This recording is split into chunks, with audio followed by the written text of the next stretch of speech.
Tem uma passagem que eu gosto no vídeo sobre Silent Hill aqui do canal, que é quando o Otávio fala como os primeiros jogos de Resident Evil funcionavam muito na chave da colonização do espaço de jogo de aventura, onde os personagens são militares, agentes da ação, todo o resto é descartável, é obstáculo, e a conquista e o mapeamento daquele cenário é parte essencial da jogabilidade. Uma noção que pode ajudar a entender o que exatamente propõe o Paul W.S. Anderson quando adapta Resident Evil para o primeiro filme da franquia lá em 2002.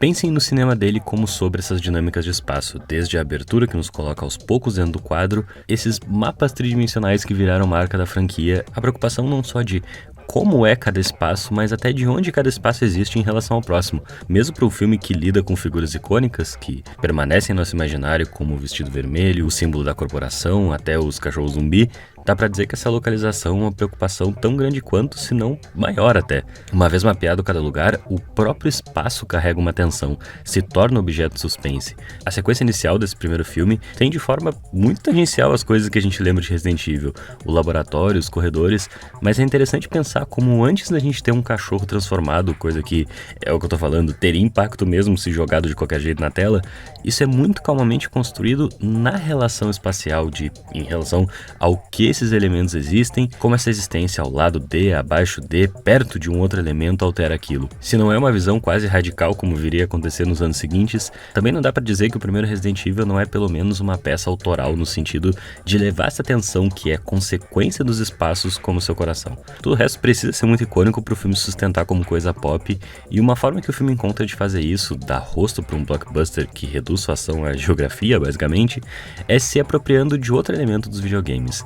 Os menus, ou HUDs, as informações na tela, esse elemento que num filme soa exageradamente didático, a não ser que esse filme de fato entenda algumas necessidades de história e informação e complexidade nesse sentido, como meras formalidades. Os personagens precisam atirar, agora quantas armas cada um carrega, os menus dão conta de contextualizar. Tudo que existe para além da ação é assumidamente artificial. Mapear, como no jogo, é parte não só do suspense como da aventura. Não é por acaso que um dos cenários mais marcantes de Resident Evil é um corredor que primeiro é percorrido do começo ao fim, para então, sabendo de seus limites, se tornar espaço de ação. E uma ação que pensa aquele espaço.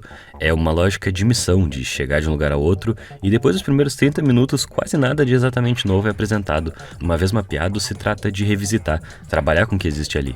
Calha de ser um filme sobre zumbis, onde uma vez espalhados o medo é que estejam mesmo em qualquer lugar. E Deus me livre ter que passar ali de novo.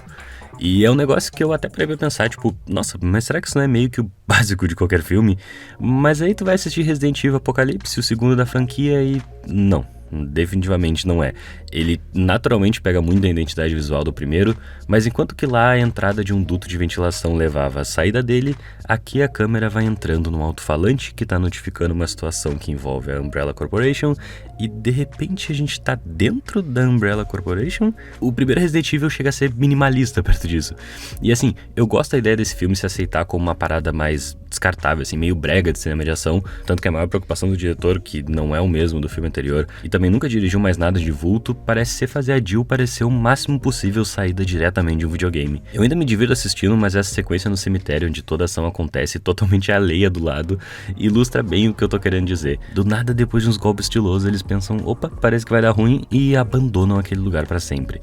Em 2007, um outro diretor de um pouco mais de vulto assumiria o terceiro filme da franquia, Resident Evil: A Extinção, e o Russell Mulcahy tem todo um currículo interessante de filmes que tentam capturar culturalmente um retrato de onde esse registro está sendo feito. Eu gosto bastante do Razorback de 84, e como autor eu acho que dá pra discutir esse filme dele em termos bem diferentes dos anteriores. Resident Evil 3 sai do ambiente ficcional de Raccoon City e transporta a franquia para Las Vegas, com todos os seus símbolos e herança cultural.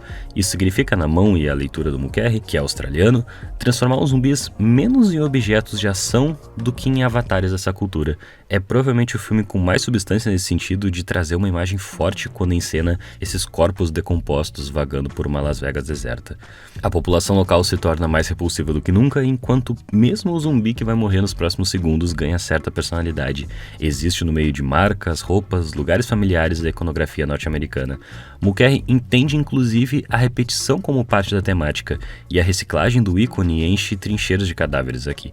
Distou um pouco do que foi a franquia até então, apesar de uma leitura interessante do que ela vinha se tornando e do contexto onde existia. Não dá pra dizer que tem o mesmo olho pra ação que o primeiro, mas eu dou o braço a torcer pra um filme que reconhece que nesse ponto até os corvos que cercavam a série já haviam sido infectados pelo T-Vírus e se existe alguma esperança pra esses personagens em terras distantes. E aí, 8 anos depois do primeiro filme, mesmo que tenha produzido os outros também, em 2010 volta para a direção de Resident Evil Recomeço, Paul W.S. Anderson, mais uma vez desde a cena de abertura anunciando o resgate dos seus interesses, a construção plástica e elaborada da ação, mais plástica e elaborada do que nunca.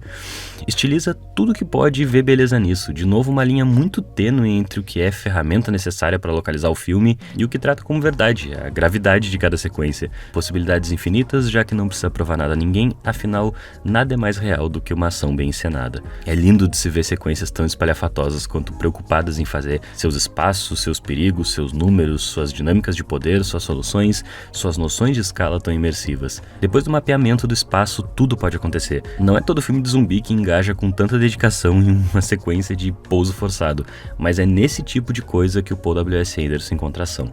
E é no registro da musa, que eu não comentei até agora, que o diretor, que viria a fazer todos os filmes de Resident Evil a partir daqui, encontra a dose de dramaticidade que dá liga ao seu cinema. O Paul W.S. Anderson entende a Mila Jovovich, enquanto imagem, como uma figura dramática, cansada dos anos de franquia, como se afirmasse que existir enquanto ficção, o filme lembra o tempo todo que existe enquanto cinema inserido nesse universo, como se afirmasse que nada disso alivia o peso que carrega um corpo tão explorado, literalmente clonado, produzido em série. Missão solitária é essa de vagar por filmes a fio que ainda por cima sempre volta aos mesmos espaços, dinâmicas que ela vive intensamente desde 2002. O que nos leva ao quinto e mais interessante filme da franquia, lançado em 2012, Resident Evil 5, Retribuição. Eu digo que é o mais interessante porque todo esse fio narrativo que eu vim construindo, que os filmes foram construindo na verdade, é como se o Retribuição não só aglutinasse tudo, como trouxesse ainda mais pra frente enquanto temática. Já abre com uma sequência de ação sendo reconstruída, estilizada, pra então dar play e começar o filme de vez. O que se segue é um elemento que foi se tornando comum ao longo do tempo na abordagem Resident Evil, digamos assim, um literal resumão dos eventos que valem a pena lembrar pra esse aqui, como se não fosse mais do que uma cutscene de jogo pra então a ação poder assumir o volante.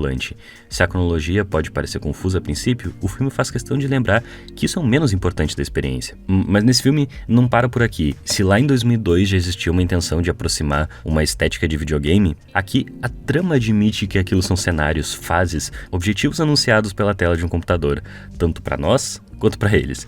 Personagens parte da franquia, dos jogos e dos filmes, surgem como meros avatares, imagens prontas que podem ser escolhidas arbitrariamente, tal qual os lugares icônicos dos filmes anteriores. Porque no fim das contas, por mais que viva se cobrando realismo, é tudo arbitrário. E quando assume isso, em última instância, o Paul W.S. Anderson está reconhecendo seu filme, na verdade, como nada mais do que cinema. Tanto quanto cinema, já que parece acreditar nessa artificialidade até o fim. Aqui, até suas imagens são mortas-vivas, e até ao zumbi se permite a performance, a reimaginação. É igual uma câmera, só apontar e atirar, diz nossa protagonista enquanto ensina outra personagem a usar uma arma que atira balas que destroem cenários tão reais quanto o próprio filme. Aliás, são poucos que, principalmente nesse universo de Hollywood, conseguem encapsular tão bem suas visões particulares sobre o fazer cinema. Tudo pensado a partir da lógica da ação e da virtualização. E com 10 anos de franquia, a coisa já foi tão absorvida enquanto cultura pop que tratar essas imagens como virtuais, legítimas por serem ficção, acreditar e ver tanta beleza no processo, a filha que já não se importa se a mãe é ou não um clone, é o que garante a energia que uma franquia de 5 filmes precisa ter para a essa altura atingir seu ponto mais imaginativo. Vale tudo porque tudo é cinema, o último lugar onde alguém poderia reclamar de artificialidade. E no outro extremo dessa abordagem a gente tem o Resident Evil, o capítulo final, o sexto e último filme lançado 4 anos depois, que enquanto o anterior via toda essa herança da franquia como a mais alta obra de arte, esse aqui reconhece uma degradação, e é como se a gente assistisse tudo desmoronando na nossa frente. Saem as câmeras lentas características e entram os cortes agitados, incansáveis, revisitam-se espaços, mas esses parecem podres, sujos, marcados pelo tempo. Funciona na mão do Paul W.S. Anderson porque, como confirmou ao longo dos anos, localizar a ação é uma especialidade da casa.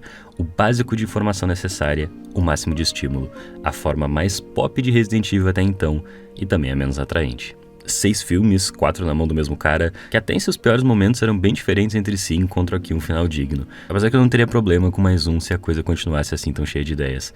O fechamento emocional fica por conta da Alice, que assim como a Rey de Evangelion, no também último filme de uma longa franquia, quando lhe é permitida, depois de tão instrumentalizada, uma vida, com todas as sensações que tem direito, num ponto onde já pouco importa se ela é ou não fruto de toda essa artificialização. Meu nome é Henrique e não esquece que o que sustenta o canal é a nossa campanha de financiamento, aceita qualquer valor, qualquer forma de pagamento, tu para quando quiser e ainda rolam recompensas em forma de grupo fechado, conteúdo exclusivo, tipo esse que tá aí na tela. Cogita dar uma olhada, vai estar linkado em tudo que é lugar aí embaixo. É literalmente nosso salário, já que o YouTube não paga bosta nenhuma pra gente. É isso eu acho, só garantindo as contas do fim do mês aí. Valeu pessoal, até!